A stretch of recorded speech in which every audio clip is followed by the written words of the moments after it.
तो सदना कसाई ने सत्संग सुना, परमेश्वर जो संत रूप में आए हुए थे कबीर जी, बड़ा प्रभावित हुआ, अपने कर्मों की तरफ झांका और कहा भगवान मैंने तो नाश कर लिया, क्या मेरा भी उद्धार हो सके गुरुदेव, हे महात्मा जी।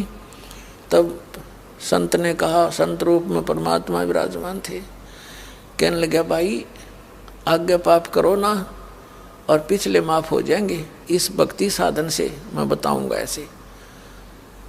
वो कहने लगा जी, परमात्मा ने पूछा तू कौन है भाई, कि मैं कसाई हूँ जी, मैं कसाई हूँ, कसाई सदना कसाई, सदना नाम मेरा सदना नाम है, क्या मेरा मुझ पापी का भी उद्धार हो सकता है। परमात्मा ने कहा भाई होगा, कति हो जाएगा, पर बेटा आज्ञा ना करिए। कहने लगा जी क्यों कर बात बनेगी, और तो कोई साधन नहीं रोजी रोटी का। परमात्मा बोले भाई नो दोनों बात क्यों करोगी मेरे। फिर परमेश्वर ने सोचा चल भाई चाक सूती है इसकी, तो बहुत जबरदस्त इच्छा भगवान में। तो मालिक ने कहा ठीक है बेटा तू नो करिए, एक अपना लिमिट बना ले कि इससे ज्यादा नहीं बकरे काटेगा, जितनी तू ज्यादा से ज्यादा बना ले, पर रही है वचन पे। अब सदना बोला जी ठीक है। उसने सोचा रोज के 5-4 काटने पड़े हैं, हम बेईमान से। कहने लगा अग जी 100 तो ज्यादा नहीं काटूंगा डेली। परमात्मा बोले अच्छा भाई जाता ठीक है बेटा, देख रही है वचन पे, अग जी पक्का हूं मैं वचन का। चला गया। अब क्या हुआ कि उस शहर में राजा की लड़की का ब्याह हो गया, बारात आ गई और उसमें बकरे दारू चल रहे, मुसलमान बादशाह था, मतलब मांस तो आम खाते हैं, दारू शराब तो नहीं होगी खैर। अब उसके सदना के मालिक ने आदेश दिया कि सदना बड़ा ऑर्डर आ गया उससे, और भाई तुम ला दिए बकरे ला कर रख दिए 20। अब 20 काट दिए सदना ने, फिर डिमांड आएगी 20 की और।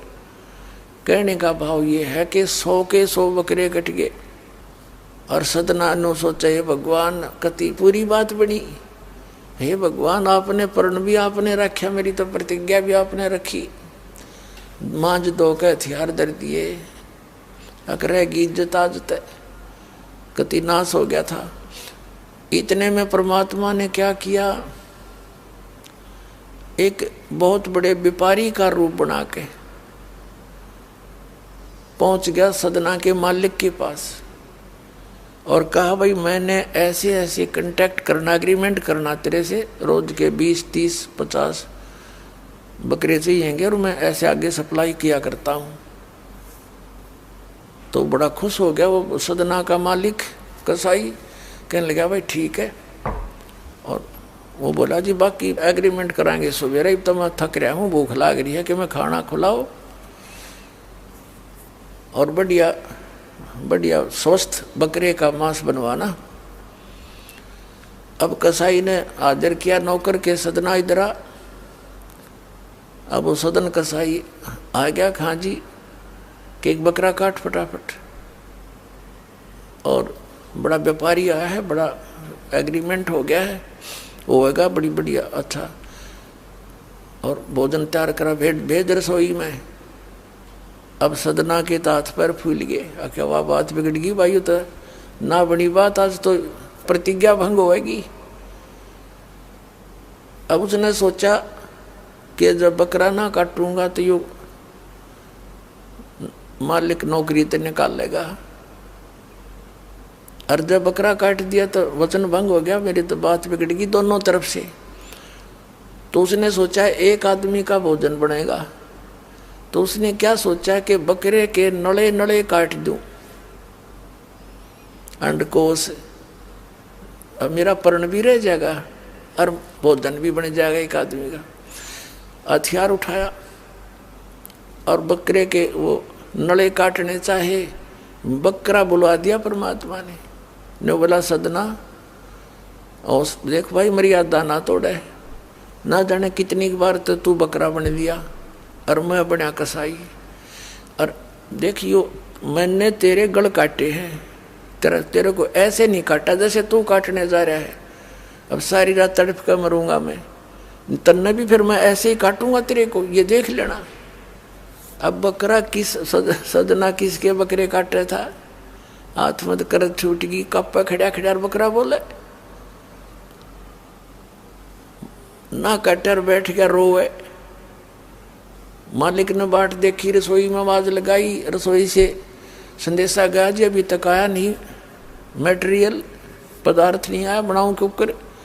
खुद मालिक गया, सदना से कहा कि सदना क्या करा तूने, काटा नहीं बकरा। मैं नहीं काटू मालिक, मैं नहीं काटू। उसने सोचा ये तो दुश्मन है, ये प्रसन्न नहीं है मेरे इस एग्रीमेंट से, ये काहे का नौकर है। अब ला तू नहीं काटे ना, ला मैं काटू। उठा गुस्से में सदना के दोनों हाथ काट दिए उस कसाई मालिक ने, अरे एक मारी लात करते पैर काट दिया। अब जैसे भी ट्रीटमेंट वगैरह करा करो का, महीने 2 महीने रो पीट कर उन्हें सोची क्या करूं भाई। उसने सोचा चल पड़ी यहाँ से। उस संत ने कहा था मैं वहां जगन्नाथ के मंदिर में रहता हूँ, वहां आ जाना। उस जगन्नाथ के मंदिर की तरफ चल पड़ा कि भाई परमात्मा ने जब इतना चमत्कार दिखाया है, बकरा बोलिया इसे बुंडे काम ना मैं तो कदे भी ना करूं, मरवा से जीवा से भूखे मरे। आदमी की कही तो ना जच्चे पर वह तो सच्ची होगी, सामने तो जुल्म हो गया। यूँ तो बहुत बुरा जो है ना एक रूटीन है, यो नहीं करें भाई कति भी। संत साची कहे थे वो उस दिन जच्ची उसके, उस गुरुदेव के पास समाधान के लिए चल पड़ा। देख कहाँ तक बिजली गिरती है इस बुंडे कर्मों से, कैसे फिर जो मालिक परम संत की शरण में आ जा रक्षा कैसे होती है। अब वो चला जा रहा था, पहले सरपंच नहीं होते थे, नंबरदार होली सोली होता था गांव का, और 5-4 गांवों में से एक गांव वाले व्यक्ति नंबरदार को विशेष और पावर दे देता था राजा, जिस वो दंडित भी कर सकता था अन्य किसी उनको।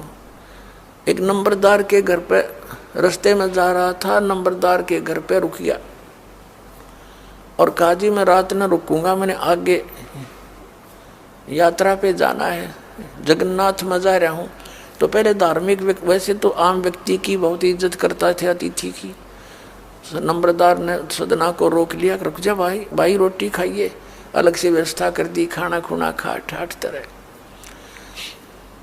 अब क्या हुआ कि उस नंबरदार की पत्नी जो थी वो बैड कैरेक्टर थी, उसने सदना के साथ दुर्व्यवहार करने की चेष्टा की। वह रोने लग गया, माई मत महा दुखी व्यक्ति हो, रात काटनी है, काटन दे तो काट लेने दे, न मैं भी चला जाऊंगा। तो उसने फिर शोर मचा दिया, अपनी बेइज्जती समझ के लोग इकट्ठे हो गए, अक्यों मेरी इज्जत का गाक बने था, पकड़ लिया और वहीं उस शहर के अंदर, साथ में ही शहर था, वहाँ ले गए। राजा था, वहाँ का नवाब था, उसके सामने उसको पेश किया गया, उसको सजा सुना दी कि इसको मीनार में चिन दो, भुगत कर मरे। इसको कितना नंबरदार ने इसको इज्जत से रखा और इसने धोखा किया, उसी के साथ पत्नी के साथ दुर्व्यवहार करने की चेष्टा की। और उसकी पत्नी ने गवाही दे दी, जी मेरे ऐसे ऐसे सतन पकड़ दिए इसने। अब मीनार के अंदर खड़ा करके मीनार चढ़वा दिया, बंद कर दिया। अकाब मर जाएगा चिल्ला चिल्ला के, रो पीट के। तब सदना ने अर्ज करी है, गुरुदेव मैं तो पापी आत्मा था, मुझे तो चाहे इससे बदतर मौत मार दो, लेकिन मुझे ये भगत कहे थे कि मंदिर में जावे ढेड इसे इसके गुरु होंगे, और ऐसा करता था ऐसा करता था। दाता आपके नाम पर बट्टा लग गया, तो मैं तो नीच था, तो इससे भी बुरी मौत मार देते। दाता इस भक्ति की इज्जत रखियो मेरे मालिक। इतना ही कहा था, वो सारा मीनार फट गया और ईंटें उन सरपंच के सर में लगी, उसकी पत्नी के दोनों सतन कट के वहीं गिर गए, खून चल पड़ा। और जिन्होंने ये संदेश सुनाया था, अन्याय का फैसला सुनाया था, उनके सिर में ईंट लगी जा के। और देखा इतना आवाज हुई, आसपास सब भागे आए, देखने आए, और सदना के दोनों हाथ पूरे हो गए, कटे हुए नहीं रहे। बोलो सतगुरुदेव।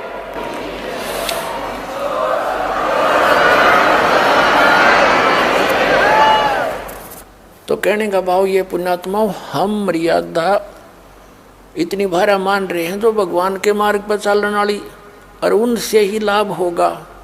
भाई जो गुरु बचन पे डट गे र कट गे फंद 84 के, कट गे फंद 84 के र कट गे फंद 84 के। भाई जो गुरु बचन पे डट गे र कट गे फंद 84।